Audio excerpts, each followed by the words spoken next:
Haleluya, puji Tuhan. Kita bersyukur hari ini ada di sini, amin. Hari ini Tuhan sudah memberkati kita semua, amin. Siapa yang merasakan berkat kasih Tuhan? Angkat tanganmu. Glory. Tepuk tangan sekali lagi untuk Tuhan kita.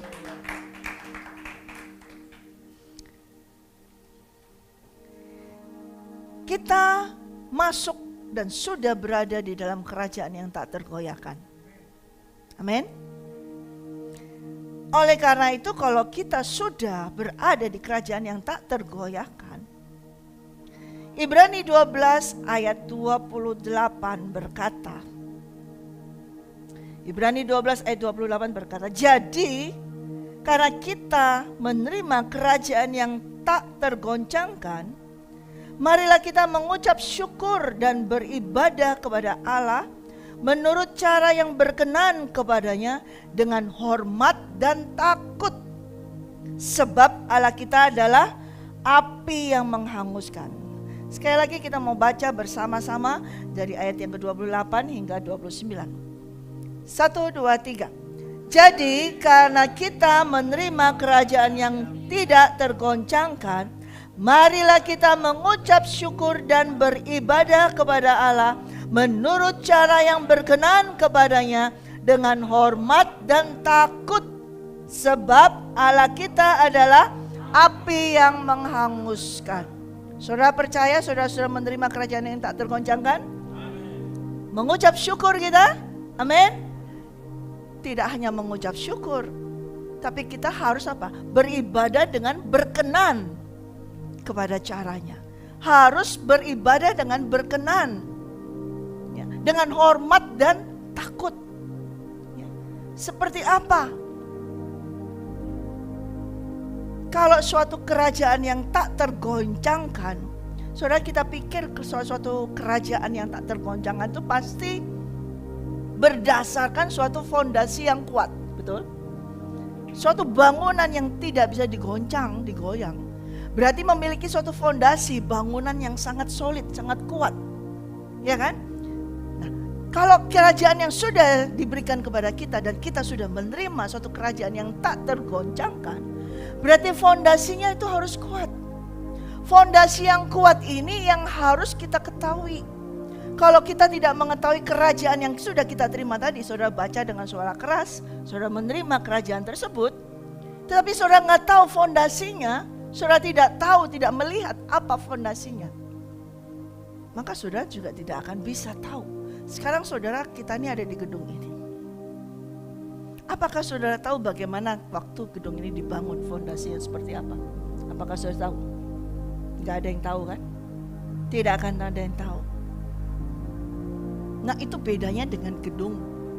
Tapi kerajaan Allah, fondasinya itu jelas, diketahui dengan jelas.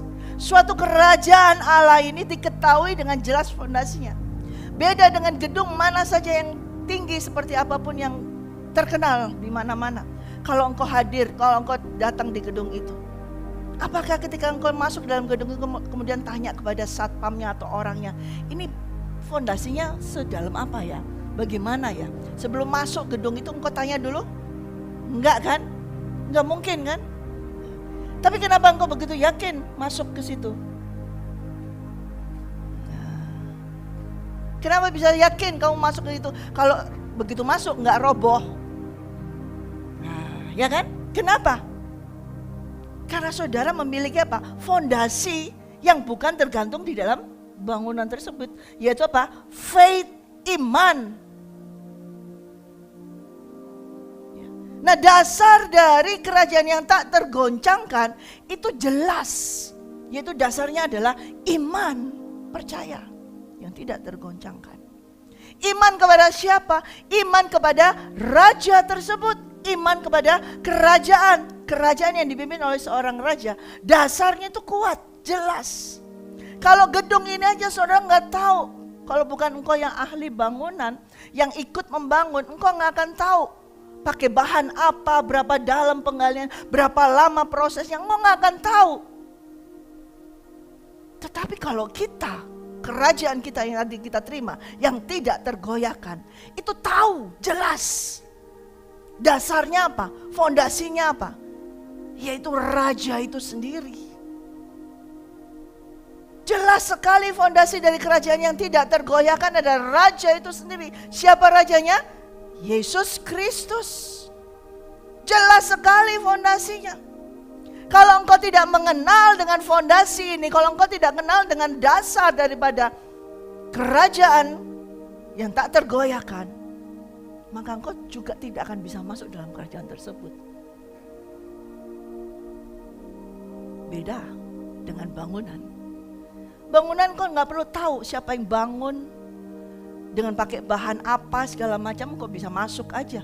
Sering saudara masuk ke hotel-hotel yang tinggi-tinggi begitu tanpa mempertanyakan dibangun berapa lama, pakai bahan apa segala, kau nggak bertanya begitu. Tapi ketika masuk dalam kerajaan tak tergoyahkan, nomor satu yang ditanya saudara, bukan saudara tanya dasarnya. Kamu masuk sini, kamu kenal gak dengan dasarnya? Yang ditanya itu adalah yang mau masuk. Apakah kamu memiliki pengenalan dengan dasar daripada bangunan kerajaan surga ini? Itu yang perlu diketahui. Kalau tidak memiliki dasar pengenalan dengan raja tersebut, tidak akan bisa masuk dalam kerajaan tersebut. Ya, berbeda. Itulah bedanya kerajaan dunia dengan kerajaan surga. Tapi kita bersyukur, kita malah didatangin oleh kerajaan tersebut. Kita malah dicari oleh kerajaan tersebut. Oleh rajanya tersebut malah kita dicari. Dan dia sebagai dasar dari kerajaan yang tak tergoyahkan itu malah memperkenalkan dirinya. Mencari setiap orang. Pada saat engkau lagi gak enak, pada saat engkau lagi dalam dosa, raja dari kerajaan yang tak tergoyahkan itu mencari engkau, menunjukkan dirinya adalah dia adalah raja di atas segala raja dari suatu kerajaan yang tak tergoyahkan. Dia yang turun mencari. Oleh karena itu kita patut bersyukur. Makanya tadi di Ibrani berkata, jika kamu tahu kalau kamu sudah menerima kerajaan yang tak tergoncangkan, tak tergoyahkan, kamu harus patut bersyukur dan beribadah dengan cara yang berkenan kepadanya, dengan hormat dan takut, nggak asal-asalan. Karena beda. Saudara tidak masuk nyelonong begitu sendiri. Saudara dicari dan dipilih, nggak sembarangan kerajaan ini. Tidak asal sembarangan orang masuk bisa. Dia raja ini yang memilih. Dan setiap orang yang dipilih harusnya bersyukur. Amin. Oleh karena itu di Ibrani di sini berkata kita harus bersyukur. Mengucap syukur itu senantiasa. Dan beribadah kepada raja ini. Beribadah kepada kerajaan ini, kepada raja dari segala raja yang tak tergoyahkan ini. Menurut caranya. Menurut tata ibadahnya, menurut segala budaya kerajaannya, bukan budaya dari dunia ini, tapi budaya kerajaan surga. Itu yang harus kita pakai untuk beribadah, dan itulah yang berkenan kepadanya dengan takut dan hormat. Di pasal 12 ayat 14 berkata, berusahalah hidup damai dengan semua orang dan kejarlah kekudusan. Sebab tanpa kekudusan tidak seorang pun dapat melihat Tuhan. Berusahalah hidup damai dengan semua orang dan kejarlah kekudusan. Sebab tanpa kekudusan tidak mungkin seorang pun melihat raja di atas segala raja. Bisa masuk di dalam kerajaan yang tak tergoyahkan. Berusahalah hidup damai dan kejarlah kekudusan. Berusaha hidup damai bukan berarti kompromi. Saya tegaskan, berusaha hidup damai bukan berarti kompromi. Kalau saudara kompromi dengan dunia, saudara tidak akan dapat mendapat kekudusan itu, tidak akan bisa beroleh kekudusan itu. Hidup damai bukan berarti kompromi. Kita hanya bisa melihat Tuhan, Raja kita, kerajaan yang tak tergoyahkan itu, di dalam kekudusannya. Dan di dalam kekudusannya ini tidak ada kompromi. Kalau kita masih kompromi, tidak akan bisa hidup kudus. Pada saat hari-hari terakhir ini semua dunia, gereja Tuhan berusaha damai dengan dunia. Gereja Tuhan berusaha hidup berdampingan dengan dunia. Gereja Tuhan berusaha bertoleransi dengan dunia. Gereja Tuhan berusaha kompromi dengan dunia. Dan itu akan membuat mereka celah, tidak bisa hidup kudus. Apa yang mereka lakukan dalam kehidupan ibadah itu hanya sampai di plafon.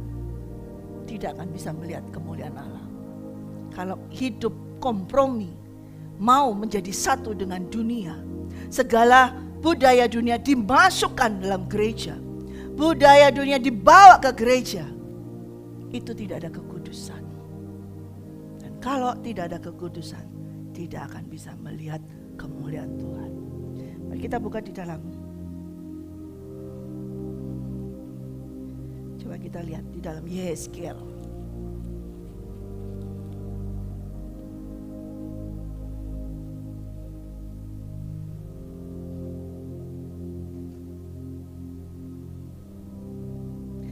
Yeskel 8.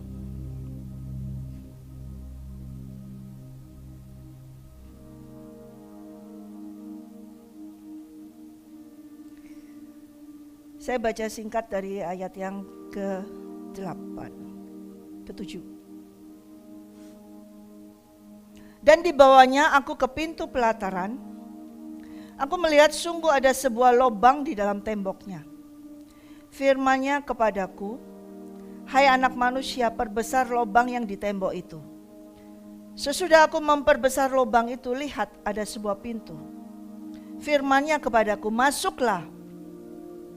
Dan lihatlah perbuatan-perbuatan kekejian yang jahat yang mereka lakukan di sini. Lalu aku masuk dan melihat, sungguh segala gambar-gambar binatang melata dan binatang-binatang lain yang menjijikkan dan segala berhala-berhala kaum Israel terukir pada tembok sekelilingnya. Dan di hadapannya berdiri 70 orang tua-tua kaum Israel dengan Yaasayanya bin Safan di tengah-tengah mereka, dan masing-masing memegang bokor ukupannya di tangannya, dan keharuman dari asap ukupan itu naik ke atas. Firman-Nya kepadaku, kau lihatkah, hai anak manusia, apa yang dilakukan oleh tua-tua kaum Israel di dalam kegelapan, masing-masing di dalam kamar tempat ukiran-ukiran mereka. Sebab mereka berkata, Tuhan tidak melihat kita, Tuhan sudah meninggalkan tanah ini. Ditambahnya lagi, engkau masih akan melihat perbuatan-perbuatan kekejian yang lebih besar lagi yang mereka lakukan. Lalu aku dibawanya, aku dekat pintu gerbang rumah Tuhan yang di sebelah utara. Sungguh di sana ada perempuan-perempuan yang menangisi dewa Tamus. Firman-Nya kepadaku, hai anak manusia, kau lihatkah apa yang mereka perbuat? Engkau masih akan melihat perbuatan-perbuatan kekejian yang lebih besar lagi daripada ini. Kemudian aku dibawanya aku di pelataran dalam rumah Tuhan. Pelataran dalam rumah Tuhan. Sungguh dekat jalan masuk ke bait Tuhan. Di antara balai bait suci dan mezbah, ada kira-kira 25 orang laki-laki yang membelakangi bait Tuhan dan menghadap ke timur sambil sujud kepada matahari sebelah timur. Lalu firman-Nya kepadaku, kau lihatkah itu, hai anak manusia? Perkara kecilkah itu bagi kaum Yehuda untuk melakukan perbuatan-perbuatan kekejian yang mereka lakukan di sini? Bahwa mereka memenuhi tanah ini dengan kekerasan, dengan terus menyakiti hatiku. Sungguh mereka melakukan tak senonoh itu di hadapanku. Oleh karena itu aku akan membalas dalam kemurkaanku. Aku tidak akan merasa sayang dan tidak akan kenal belas kasihan. Dan kalaupun mereka berseru-seru kepadaku dengan suara yang nyaring, aku tidak akan mendengarkan mereka. Sampai situ dulu.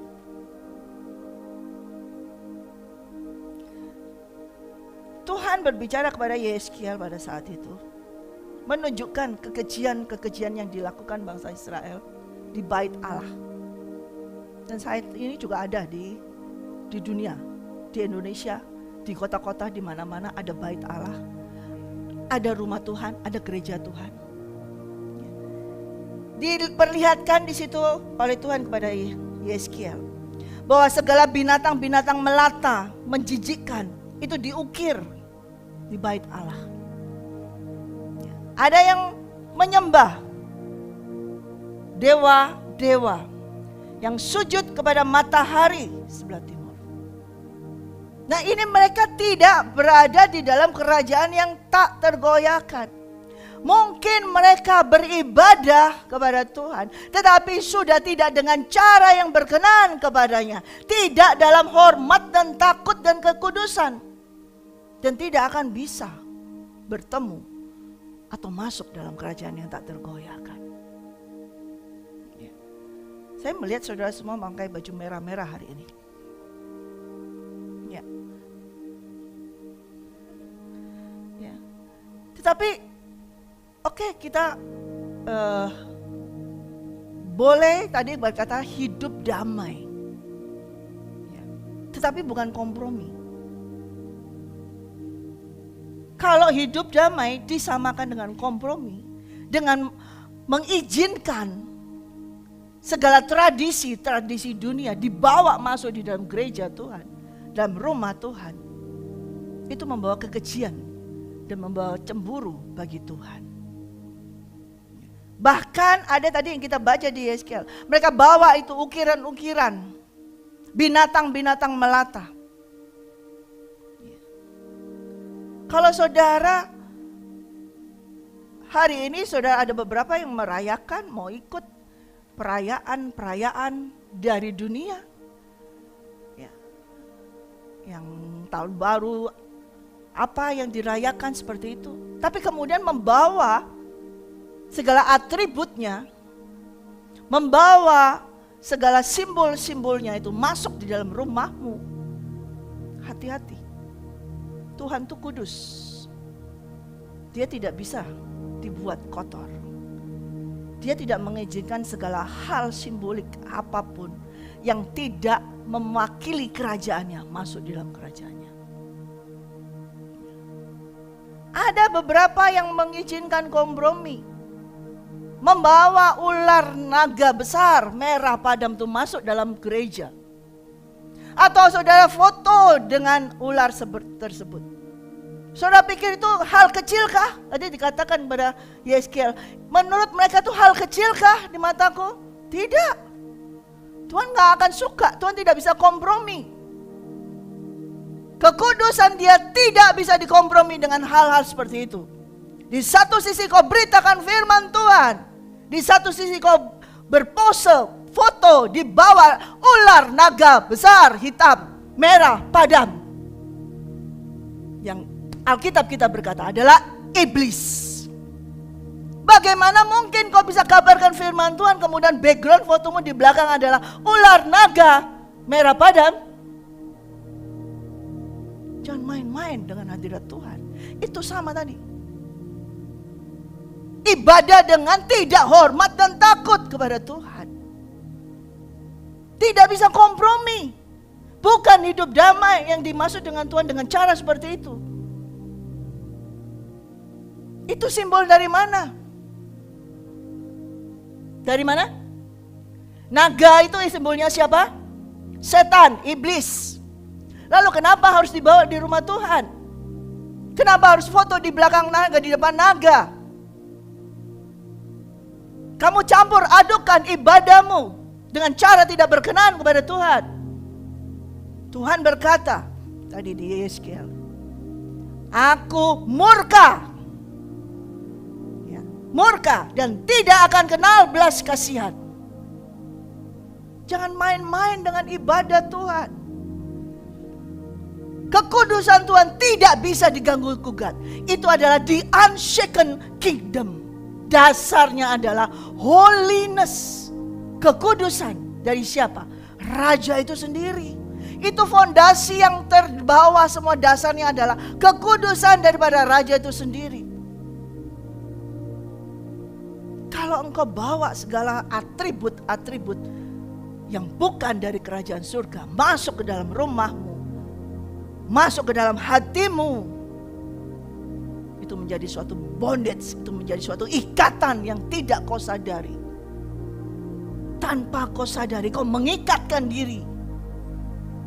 Ada perayaan-perayaan seperti itu di mall, kemudian kau ikut melihat dan kau ikut campur di dalamnya. Itu kau masuk dalam suatu ikatan tanpa kau sadari. Hati-hati saudara, hati-hati. Saya hari ini sebetulnya di rumah dari tadi kemarin berdoa, tidak ini yang diberitahukan sama Tuhan. Tapi waktu duduk sini Tuhan katakan dengan suara keras, kamu harus beritakan tentang hal ini. Tentang kekudusanku tidak bisa dibuat main-main. Kalau saudara mau masuk dalam kerajaan yang tak tergoyahkan, the unshaken kingdom, saudara harus mengikuti prosedur, saudara mengikuti dasar dari kerajaan tersebut. Yaitu tentang apa? Kekudusan. Dan kekudusan itu bukan kompromi. Tidak bisa kompromi. Oke, kau pakai baju merah is oke, itu color. Tetapi kalau sampai semua atribut yang lain kau bawa, simbol-simbol semua kau bawa, masuk dalam rumahmu, enggak cuma foto doang. Tuhan katakan tadi itu, masalah kecilkah ini? Ketika Yeskel dibawa untuk lihat nih loh, mereka cuma taruh ukiran-ukiran. Itu masalah kecil kah? Tidak. Ini masalah besar bagi Tuhan. Musuhnya Tuhan adalah iblis. Dan iblis adalah naga. Kita buka Wahyu. Wahyu 20.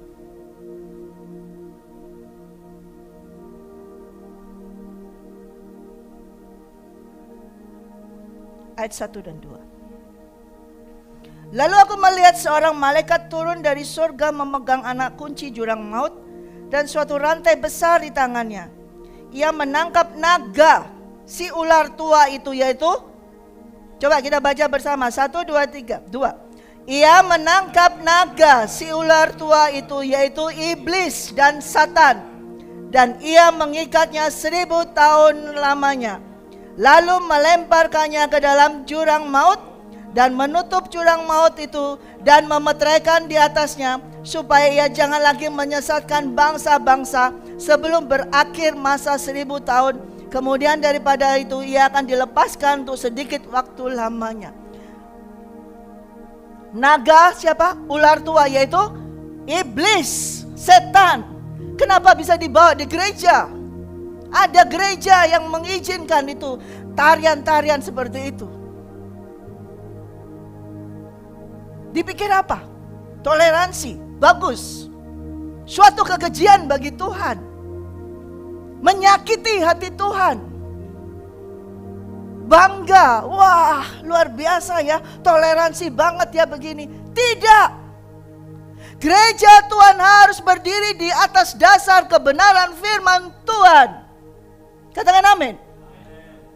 Tidak bisa dikompromi seperti itu. Kalau tidak berani, bukan gereja Tuhan. Jangan buka gereja kalau tidak berani memberitakan tentang dasar kebenaran firman Tuhan yang benar.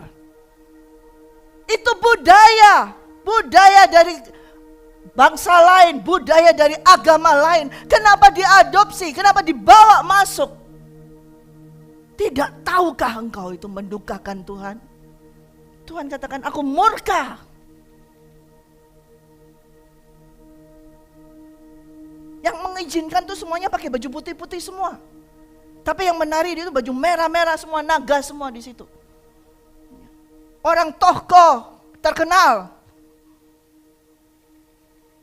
Tidak pantas, tidak cocok sebagai tokoh seorang, katanya, percaya kepada Tuhan Yesus. Menyakitin Tuhan Yesus. Ini akhir zaman saudara. Walaupun pengikutnya banyak seluruh dunia, tetapi kalau dia begitu, pengikutnya tidak sadar kalau dia dibawa serong, dibawa akhirnya dijatuhkan.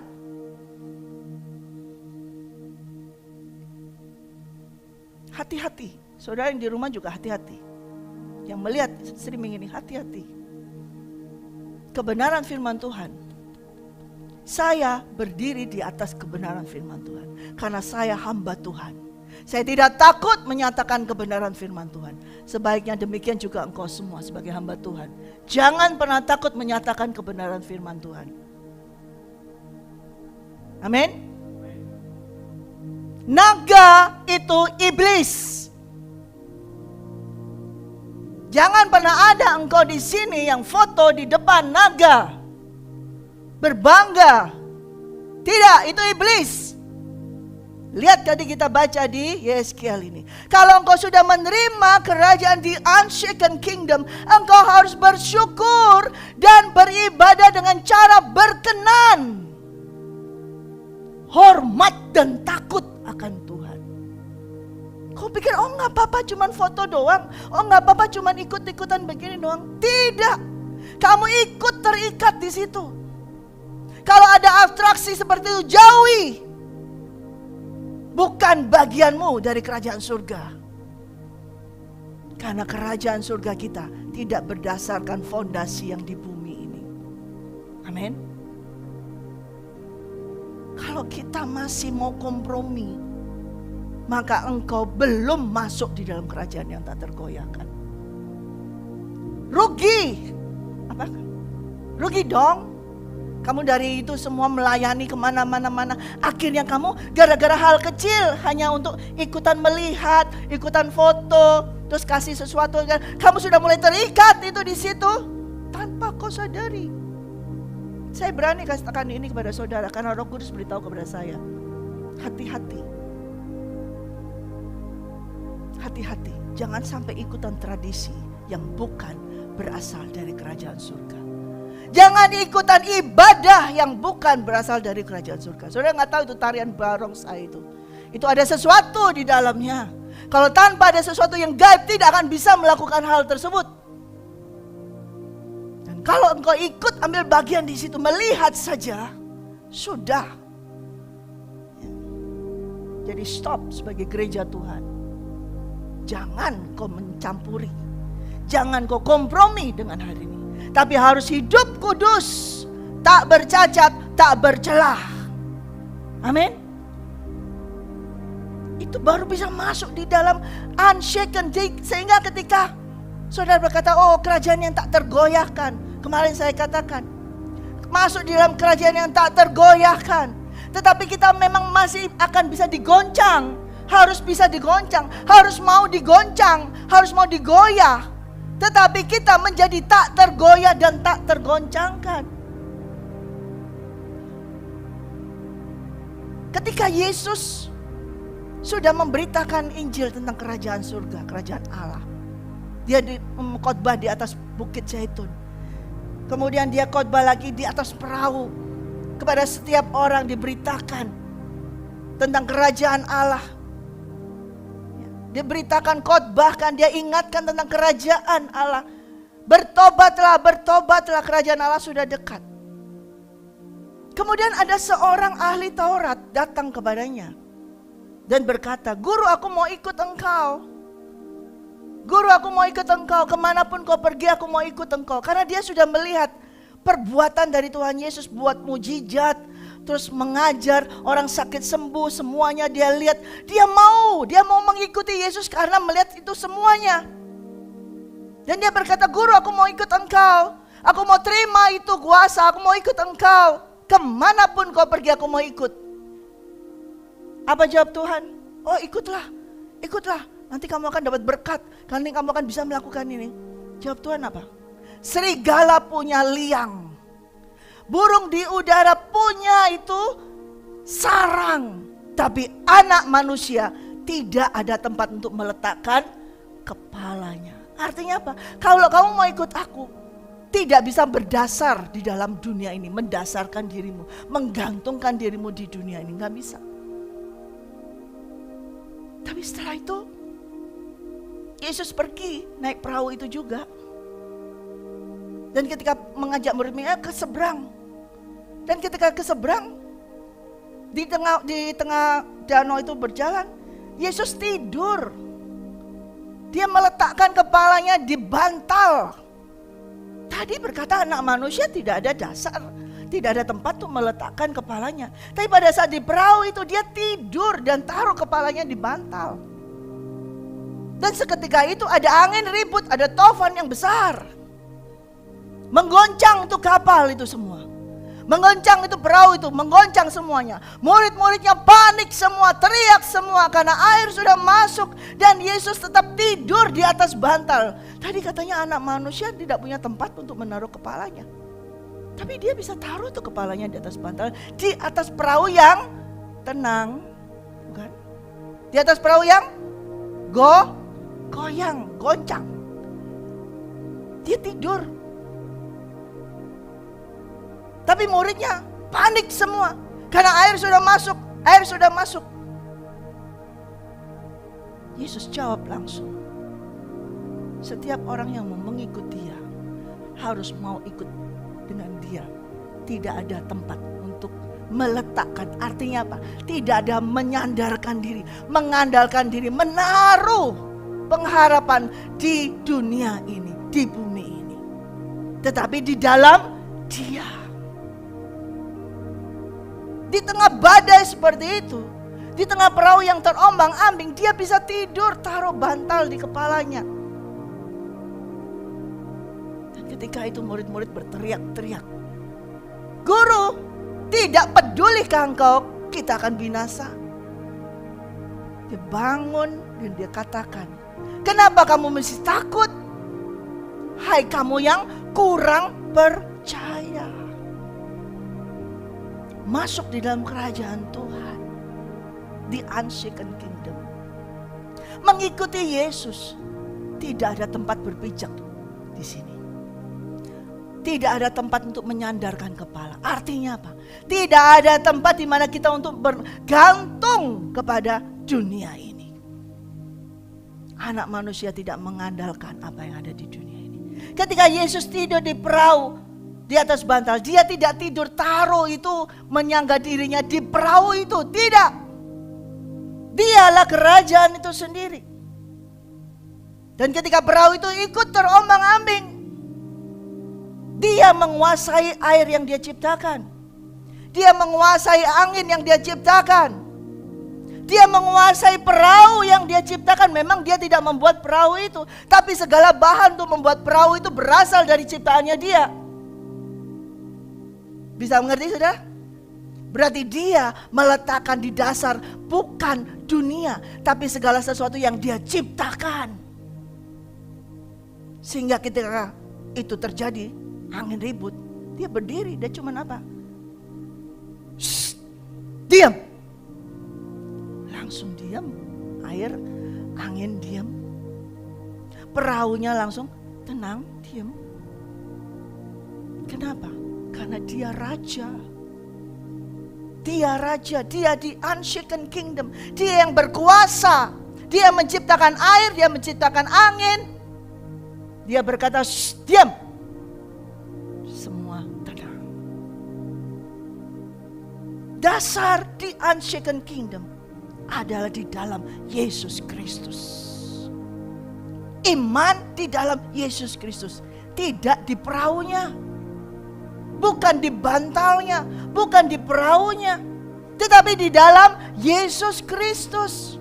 Itu adalah fondasi daripada the unshaken kingdom. Kelihatan saudara, jelas fondasinya the unshaken kingdom. Katakan amin. Walaupun kita belum melihat Yesus secara face to face, tapi Roh Kudus itu menyatakan dia di dalam kita. Amin. Kita sudah tahu dasar fondasi kerajaan kita yang tidak kelihatan itu jelas justru. Malah dasar kerajaan yang di dunia ini yang kelihatan bangunannya gak jelas bangunannya dasarnya dari mana. Kalau begitu aja mereka bisa percaya, kenapa kalau ketika kita masuk di dasar yang sudah solid kita tidak percaya? Maka Yesus berkata, "Kenapa kamu takut? Hai kamu yang kurang percaya." Kalau kita takut, maka kita akan kurang percaya. Dan lama-lama menjadi tidak percaya. Dan akhirnya saudara ketahui kalau kita takut, kita tidak percaya, berarti saudara di luar kerajaan yang tak tergoyahkan itu. Berarti kita di luar Yesus Kristus. Suatu indikasi di dalam kehidupan saya bagikan. Ketika saya mulai gemetar, ketika saya mulai worry, ketika saya mulai cemas akan segala sesuatu, ketika mulai ada pikiran-pikiran yang bagaimana nanti, bagaimana itu menunjukkan saya sudah keluar dari Yesus. Dan cepat-cepat saya akan masuk kembali ke dalam Yesus. Ketika mulai muncul rasa takut, itu menunjukkan saya sudah keluar sedikit dari Yesus. Itu segera masuk. Ingat saudara, begitu engkau gemetar, begitu engkau khawatir, begitu engkau takut sedikit, engkau sudah keluar dari Yesus. Keluar dari kerajaan yang di unshaken kingdom ini. Oleh sebab itu cepat-cepatlah mengucap syukur. Cara untuk kita masuk kembali ke dalam kerajaan yang tak tergoyahkan adalah mengucap syukur. Terima kasih Tuhan. Terima kasih Tuhan, hari ini saya gemetar. Terima kasih Tuhan, hari ini saya khawatir. Terima kasih Tuhan, saya masih memiliki ketakutan. Terima kasih, tapi aku mau percaya kepadamu Tuhan. Ucapan syukur kita adalah cara untuk kembali masuk ke dalam the unshaken kingdom. Amin. Makanya itu perlu kita mengucap syukur di dalam segala hal. Enggak hanya kalau terima uang, enggak hanya kalau terima berkat, enggak hanya ketika disembuhkan, enggak hanya ketika ditolong. Tapi pada saat tidak ada pertolongan, pada saat tidak ada orang yang menoleh kepada kita, pada saat tidak ada makanan, pada saat tidak ada apa-apa pun juga, kita tetap mengucap syukur. Amin. Itu menandakan bahwa kita berada di unshaken kingdom. Sekalipun tergoncang, tergoyah, perut goncang karena lapar, gak ada isi, gemetaran karena gak ada makan. Tetapi kalau engkau mengucap syukur senantiasa di dalam segala hal, engkau berada di kerajaan yang tak tergoncangkan. Amin. Dengan hidup hormat dan takut akan Tuhan. Tidak membiarkan celah itu masuk dalam kehidupan kita. Hati-hati. Hal kecil itu membuat Tuhan marah. Kalau Tuhan marah, Dia bisa meninggalkan kita. Kemuliaan Tuhan bisa hilang, bisa keluar. Kalau itu terjadi saudara, rugi dong. Ya Pak Budi kemarin rugi dong, seperti itu. Tapi biarlah kita tahu sekarang. Lalu landasan setelah kita tahu landasannya ada di dalam Yesus, yaitu iman percaya kepada Yesus. Enggak cukup kalau cuma percaya kepada Yesus saudara. Kalau cuma aku percaya Yesus, kalau nggak digoncangkan, oke, fine. Kalau nggak ada masalah, oke, fine. Percaya, teriak, oh haleluya, puji Tuhan. Tapi giliran ada masalah, ada problem, ada kekurangan, ada segala macam, tunggu dulu. Kalau hanya berdasarkan percaya saja, bisa kandas. Iman percaya kita bisa kandas. Kita harus masuk lebih dalam lagi, memiliki pengharapan. Abraham tidak ada dasar berharap, tapi dia tetap berharap. Karena memang untuk pengharapan itu gak ada dasar. Gak ada dasar. Tapi harus tetap berharap. Nah itu dasar daripada kerajaan yang tak tergoncangkan. Kok lucu? Pengharapan gak ada dasarnya, tapi itulah dasar dari kerajaan yang tak tergoncangkan. Amin. Lucu kan? Nah. Ketawa dong kalau lucu. Jadi kalau saudara tahu, saya mesti berharap, tapi gak ada dasar dari apa yang mesti diharapkan. Sudah gak punya apa-apa lagi yang mesti bisa diharapkan. Tapi itu pengharapan, tapi itu adalah dasar dari kerajaan yang tak tergoyahkan. Kok bisa? Nah itulah keajaiban daripada kerajaan yang tak tergoncangkan, tak tergoyahkan yang sudah diberikan saudara kepada saudara dan saya. Amin. Beda dengan dunia. Dunia harus ada buktinya, harus mana ada buktinya baru mereka gak goyah, baru mereka tenang. Tapi kalau kita justru tanpa dasar, semakin ketika kita ngeliat kok gak ada dasarnya, kok kok rasanya kita belum menjejakkan, gak ada dasarnya sekali. Justru itulah engkau berada di dasar kerajaan surga yang tak tergoyahkan. Amin. Abraham justru dia tetap percaya. Sekalipun tidak ada dasar untuk berharap, tidak ada sama sekali dasar untuk berharap, dia tetap percaya. Karena dia masuk di dalam kerajaan yang tak tergoncangkan. Gak harus menempel di dunia ini fondasi, tapi fondasi kita nempel, melekat di kerajaan yang tak tergoncangkan. Pengharapan terus itu terus diadakan. Kasih, pengharapan, berharap terus dia berharap terus. Sudah lanjut tapi dia berharap terus. Gak ada dasar, sudah habis semua. Gak ada produksi lagi, gak bisa produksi lagi. Gak ada bahan bakunya sudah tidak ada. Tapi dia tetap berharap. Bahan baku kita mungkin habis, saudara. Sudah tidak ada lagi yang dijual, sudah tidak ada lagi yang dimakan, tidak ada lagi, sudah tidak ada. Tapi justru ketika sudah tidak ada itu, disitulah dasar daripada kerajaan yang tak tergoncangkan. Amin. Kalau ketika engkau lihat tidak ada apa-apa lagi, tidak ada makanan, tidak ada apa lagi, disitulah kerajaan kita yang tak tergoncangkan itu. Dilanjutkan Abraham apa? Tetap terus mengasihi Tuhan. Dia mengasihi Tuhan dan tetap berharap mengasihi. Nah, kasih ini itu besar yang sudah diberikan kepada kita. Amin. Saudara menerima kasih dari Tuhan? Besar atau kecil? Besar. Lebih besar mana dengan rumahmu? Lebih besar mana dengan mobilmu? Lebih besar mana dengan hartamu? Nah, Rasul Paulus berkata di dalam 2 Korintus 4.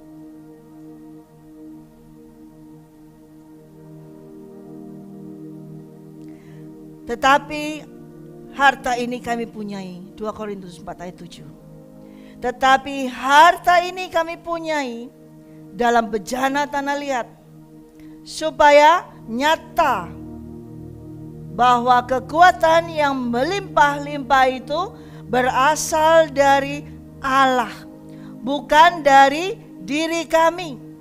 Dalam segala hal kami ditindas, namun tidak terjepit. Kami habis akal, namun tidak putus asa. Kami dianiaya, namun tidak ditinggalkan sendirian. Kami dihempaskan, namun tidak binasa. Coba saudara kita baca bersama-sama. Kayaknya saya merasa ada kalau baca kayak gini gak ada yang mau ikut ini. Ya, soalnya gak enak pasti. Ya. Ayat 7 kita baca bersama-sama. 2, 3. Tetapi harta ini kami punyai dalam bejana tanah liat, supaya nyata bahwa kekuatan yang melimpah-limpah itu berasal dari Allah, bukan dari diri kami. Dalam segala hal kami ditindas, namun tidak terjepit. Kami habis akal, namun tidak putus asa. Kami dianiaya, namun tidak ditinggalkan sendirian. Kami dihempaskan, namun tidak binasa. Kami senantiasa membawa kematian Yesus di dalam tubuh kami, supaya kehidupan Yesus juga menjadi nyata di dalam tubuh kami. Sebab kami yang masih hidup ini terus-menerus diserahkan kepada maut karena Yesus, supaya juga hidup Yesus menjadi nyata di dalam tubuh kami yang fana ini. Maka demikianlah maut giat di dalam diri kami dan hidup giat di dalam kamu. Namun karena kami memiliki roh iman yang sama, seperti ada tertulis, aku percaya, sebab itu aku berkata-kata, maka kami juga percaya, dan sebab itu kami juga berkata-kata. Karena kami tahu bahwa Ia yang telah membangkitkan Tuhan Yesus akan membangkitkan kami juga bersama-sama dengan Yesus, dan Ia akan menghadapkan kami bersama-sama dengan kamu kepada dirinya. Sebab semuanya itu terjadi oleh karena kamu, supaya kasih karunia yang semakin besar berhubung dengan semakin banyaknya orang yang menjadi percaya, menyebabkan semakin melimpahnya ucapan syukur bagi kemuliaan Allah. Sebab itu kami tidak tawar hati, tetapi meskipun manusia lahiriah kami semakin merosot, namun manusia batinia kami dibaharui dari sehari ke sehari. Sebab penderitaan ringan yang sekarang ini mengerjakan bagi kami kemuliaan kekal yang melebihi segala-galanya, jauh lebih besar daripada penderitaan kami. Sebab kami tidak memperhatikan yang kelihatan, melainkan yang tidak kelihatan, karena yang kelihatan adalah sementara, sedangkan yang tak kelihatan adalah kekal. Amin. Harta apa yang saudara punyai? Paulus berkata harta ini yaitu tentang keselamatan, tentang dia dipanggil untuk masuk dalam kerajaan yang tak tergoyahkan. Itu suatu harta, treasure, harta karun yang luar biasa. Itu ada di dalam bejana tanah liat ini. Dan itu harta yang kekal. Itu harta yang sesungguhnya. Ketika engkau dipilih untuk masuk dalam kerajaan yang tak tergoyahkan, itu harta. Pilihan dari Tuhan itu harta, saudara. Harta yaitu ketika engkau diselamatkan dan masuk dalam kerajaan yang tak tergoyahkan. Itu harta yang sesungguhnya. Dan itu ada di dalam kita. Sehingga ketika itu merupakan suatu pelimpahan, kekuatan yang melimpah berasal dari Tuhan. Ada power, ada kuasa. Ketika kita menerima harta itu, keselamatan itu, masuk dalam kerajaan yang tak tergoyahkan, itu ada power, ada kuasa yang melimpah. Walaupun harus digoncang, walaupun ini dikatakan, walaupun harus mengalami ditindas, namun kita tidak terjepit. Harus ada pengalaman, harus ada masa di mana kita mengalami ditindas, tapi tidak terjepit. Suatu saat saudara mengalami habis akal, gak tahu mesti berbuat apa. Ketika menghadapi masalah, engkau habis akal, gak tahu lagi mesti berbuat apa. Tapi ketika engkau habis akal, engkau tidak menjadi putus asa.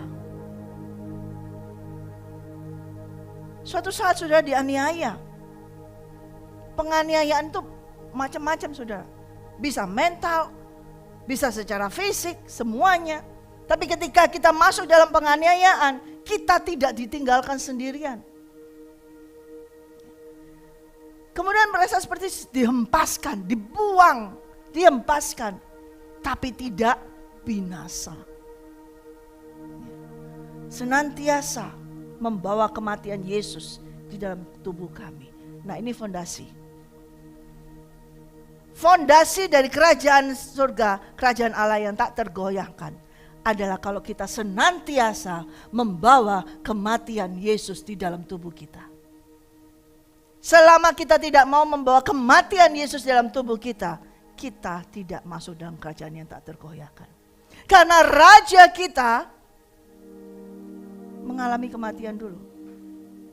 Dan kematiannya ini harus kita alami. Kita bersyukur kita tidak mengalami kematian dari hukuman dosa. Itu sudah dipikulnya, itu sudah digantikannya. Posisi kita yang harusnya hukuman mati itu diganti oleh raja kita.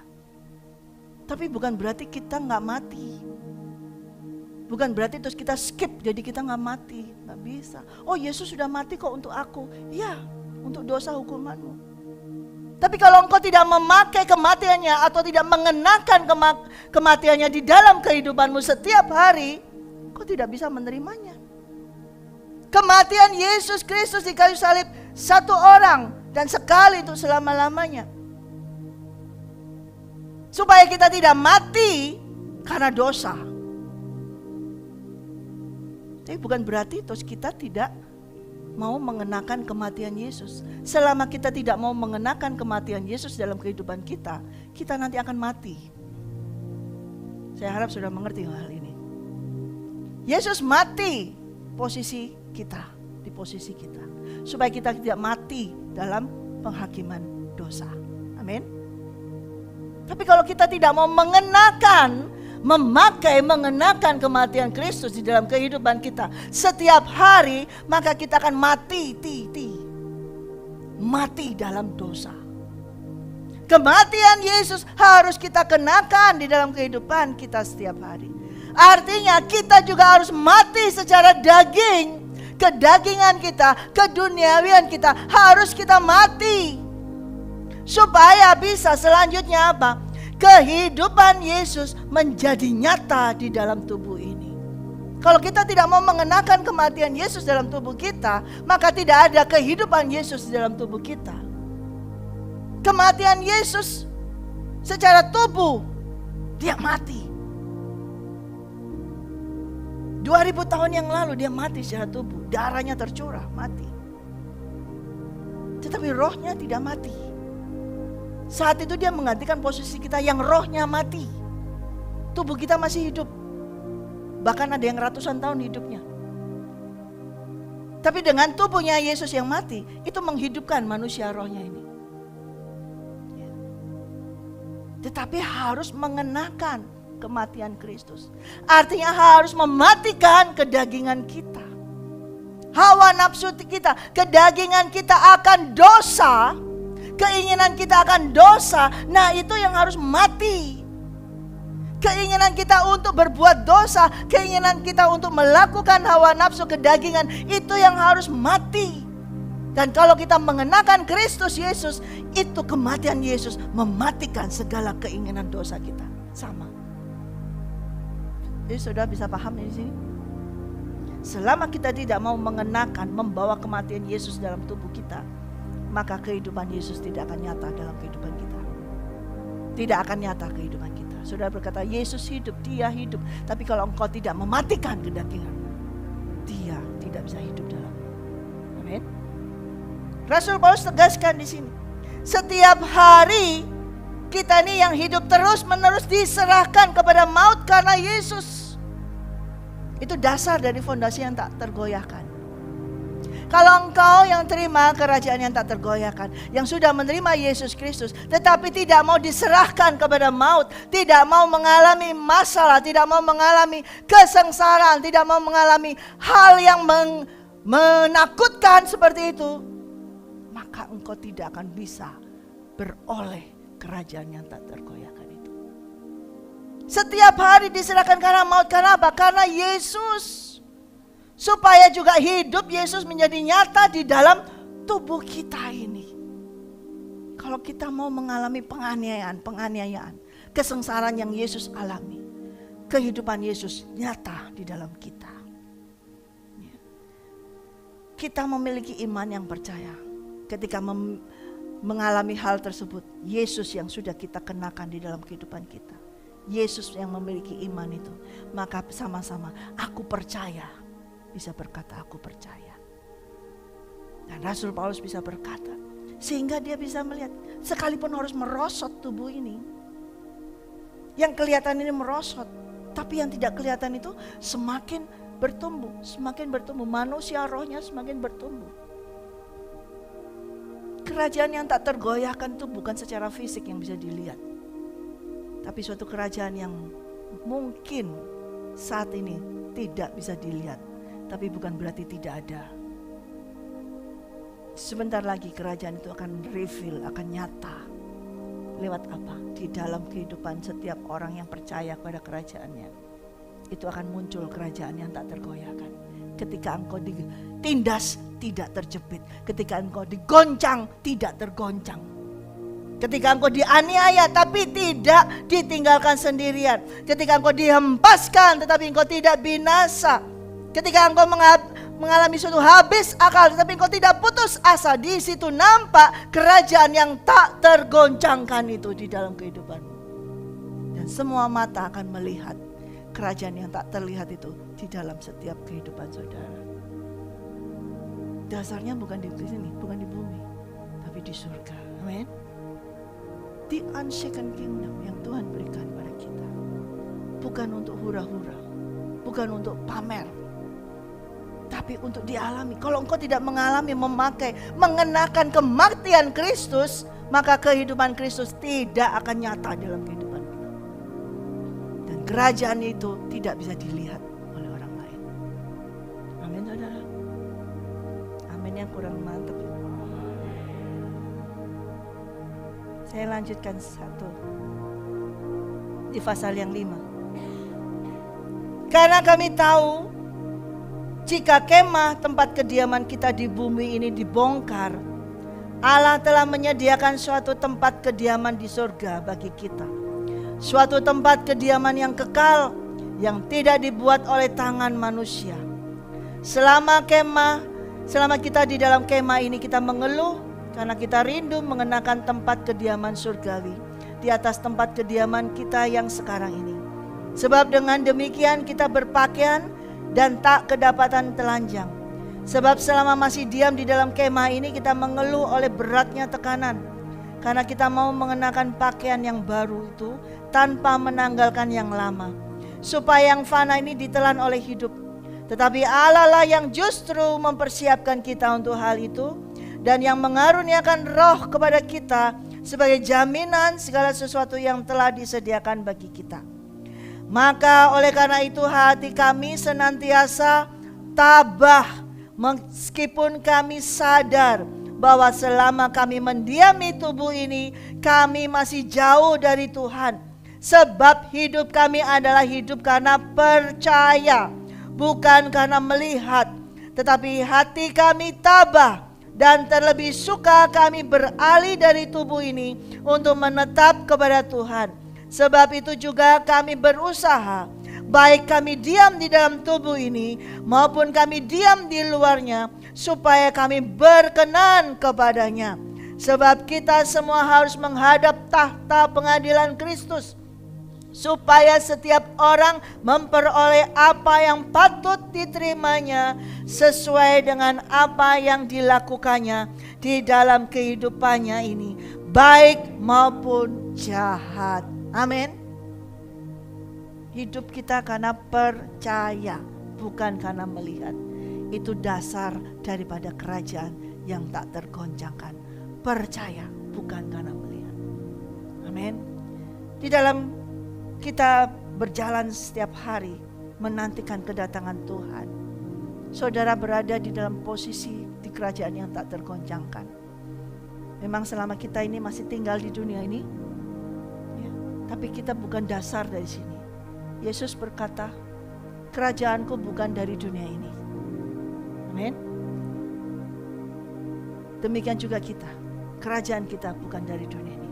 Sehingga fondasi landasan dari pemerintahan di dunia ini bukan kita sandarkan diri kita kepada dasar tersebut, tapi biarlah dari kita semua mendasarkan kehidupan kita kepada dasar fondasi kerajaan surga. Amin. Yaitu iman, harap, dan kasih. Kasih itu yang akan membawa kita terus mau mengalami sakit. Kita mengasihi Tuhan, semuanya karena dasar kasih. Dianiaya tetapi tidak dilepaskan. Dia tidak pernah meninggalkan kita. Amin. Saudara menerima berkat Tuhan. Haleluya. Mari saudara kita bangkit.